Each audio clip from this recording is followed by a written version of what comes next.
Sebaliknya, dia menggunakan kesempatan itu untuk mengakui imannya dalam kitab suci dan berharap kepada Tuhan tentang kebangkitan. Dengan kata lain, dia memfokuskan tanggapannya pada Injil Kristus, bukan pada kesalahpahaman mereka tentang orang Kristen sebagai sekte dari Yudaisme.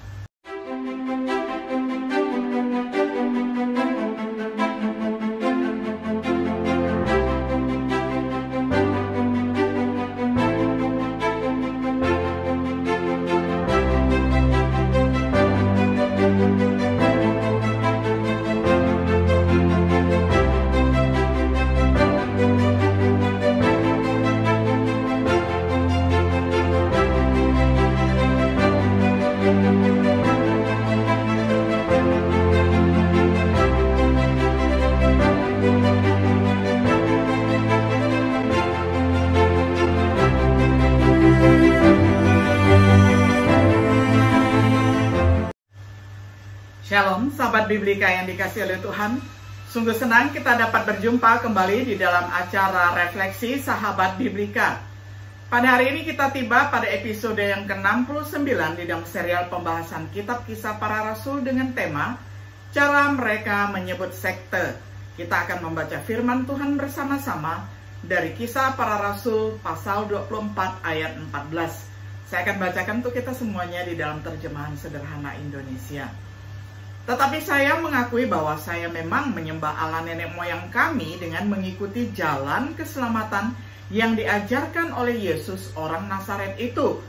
Menurut para penuduh ini, siapapun yang mengikuti jalan itu adalah pengikut ajaran sesat. Tetapi saya masih percaya kepada semua yang tertulis dalam hukum Taurat dan kitab para nabi. Sampai demikian jauh pembacaan firman Tuhan dari Kisah Para Rasul pasal 24 ayat 14. Sahabat Biblika yang dikasihi oleh Tuhan, kita hidup di dunia yang terbagi secara agama. Ada berbagai agama dunia, yaitu Yahudi, Islam, Kristen, Hindu, dan Buddha. Masing-masing agama memiliki banyak perpecahan di dalam diri mereka sendiri. Di antara apa yang disebut kekristenan, ada lebih dari 38.000 denominasi. Orang Kristen Perjanjian Baru menentang denominasi karena Yesus berdoa untuk kesatuan, untuk persatuan di antara orang percaya. Yohanes 17 ayat 20 hingga ayatnya yang ke-23. Kita perhatikan yang pertama, cara mereka menyebut sebuah sekte. Sekte Nazaren. Paulus dituduh sebagai pemimpin sekte orang Nazaret. Pada awalnya, banyak orang bukan Yahudi dan Yahudi menganggap Kristen sebagai sekte Yudaisme. Mereka disebut orang Nazaret oleh musuh karena mereka mengikuti Yesus dari Nazaret. Itu bukan label yang digunakan oleh Kristen untuk menggambarkan diri mereka sendiri. Orang Kristen menganggap diri mereka sebagai penggenapan dari yang dijanjikan di dalam Yudaisme, bukan sebuah cabang pecahan dari Yudaisme. Penetapan gereja, secara kolektif, para pengikut Yesus Kristus disebut dengan berbagai istilah.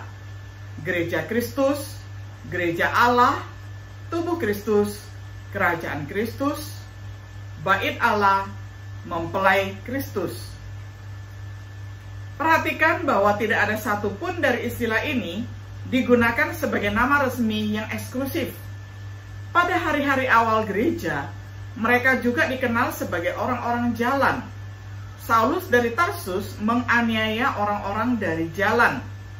Yang lain berbicara jahat tentang jalan. Di Efesus ada kerusuhan tentang jalan. Paulus mengaku menyembah Tuhan menurut jalan. Felix, sang gubernur, memperoleh pengetahuan yang akurat tentang jalan. Kemungkinan disebut jalan karena mereka mengikuti Yesus sebagai jalan yang diklaim oleh Yesus sendiri dari Yohanes 14 ayat 6. Tanggapan Paulus terhadap sekte.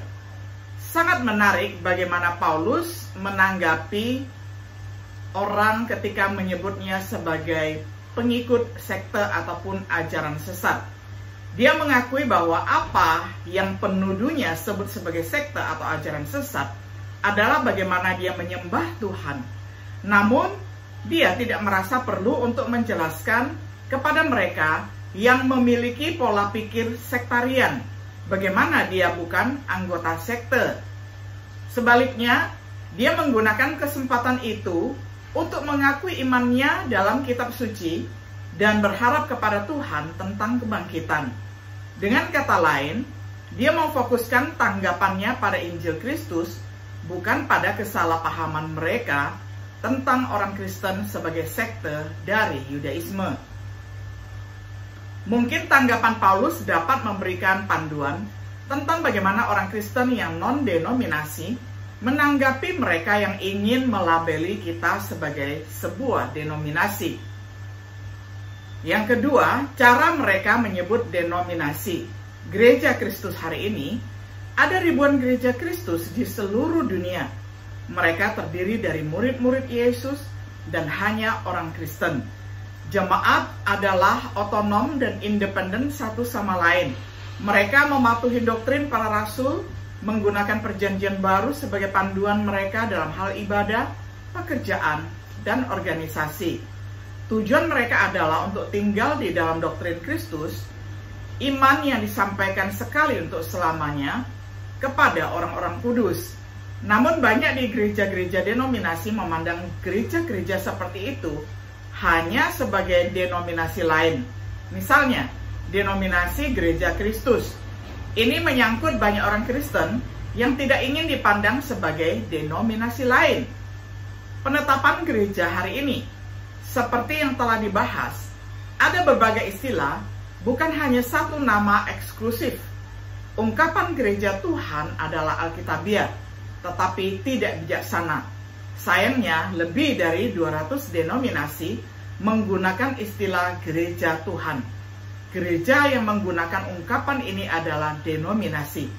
Ungkapan gereja Kristus telah lama menjadi Alkitabiah dan bijaksana. Ini sering digunakan oleh denominasi untuk merujuk pada gereja universal. Gereja-gereja yang menggunakan ungkapan ini kemungkinan besar non-denominasi. Tetapi semakin banyak gereja Kristus digunakan dalam pengertian denominasi. Tentunya oleh mereka yang berada dalam denominasi sendiri, tetapi juga oleh gereja-gereja Kristus yang telah mengadopsi pola pikir denominasi. Jadi hari ini, sebagian besar mengatakan gereja Kristus adalah sebuah denominasi. Tanggapan kita, beberapa orang menyarankan gereja menggunakan sebutan lain untuk menghindari kesalahpahaman.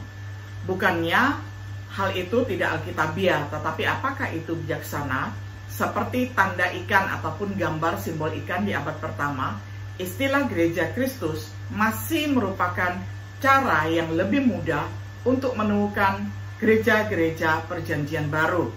Mengapa tidak mempertimbangkan tanggapan Paulus dalam teks yang telah kita baca? Kisah Para Rasul 24 ayat 14. Dia tidak menganggap perlu untuk menjelaskan bagaimana dia bukan anggota sekte.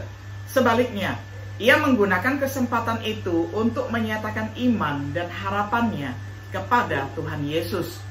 Sebenarnya, apakah kita pernah menemukan Paulus atau orang lain berkhotbah tentang gereja dalam Kisah Para Rasul? Sebaliknya, mereka memberitakan Injil, Yesus Kristus, dan tanggapan yang tepat. Begitu orang-orang menaati Injil, mereka menerima instruksi tentang siapa mereka sekarang sebagai anggota tubuh Kristus, yaitu gereja. Dalam surat-surat itulah orang Kristen belajar tentang identitas, pekerjaan, ibadah, dan organisasi gereja. Sebagai kesimpulan, hidup di dunia yang penuh dengan orang-orang dengan pola pikir denominasi, kita tidak perlu terlalu khawatir tentang mereka yang melihat kita sebagai denominasi lain. Mengubah nama Alkitabiah atau lainnya sepertinya tidak akan membuat banyak perbedaan. Perhatikanlah, kita harus mewartakan Injil Kristus dan Kerajaan Allah. Memanggil orang lain untuk menanggapi Injil dengan tunduk pada aturan Tuhan dalam hidup mereka.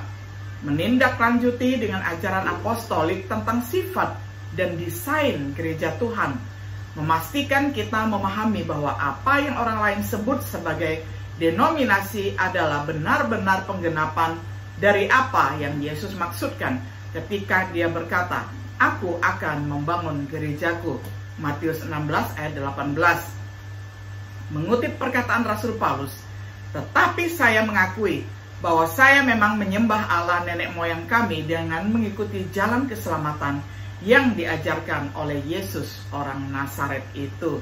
Sahabat Biblika yang dikasih oleh Tuhan, kiranya kecerdikan dan ketulusan Paulus ini dapat menjadi sebuah contoh yang indah bagi kita ketika ada orang di luar sana yang melabeli kita dengan bermacam-macam cap ataupun plang gereja. Tetapi biarlah kita yang hidup tulus di hadapan Tuhan, kita mengakui bahwa iman kita ini adalah kepada Tuhan Yesus, jalan keselamatan, dan kepada Tuhan yang hidup itulah menjadi tempat bagi kita untuk menyembah dan oknum yang kita sembah. Sehingga dengan demikian jelas iman kekristenan kita tertuju kepada siapa? Yakni kepada Allah yang hidup di dalam Allah Tritunggal, Bapa, Putra, dan Roh Kudus. Kiranya kita boleh setia berpegang kepada doktrin yang benar. Tuhan Yesus memberkati kita semuanya. Shalom.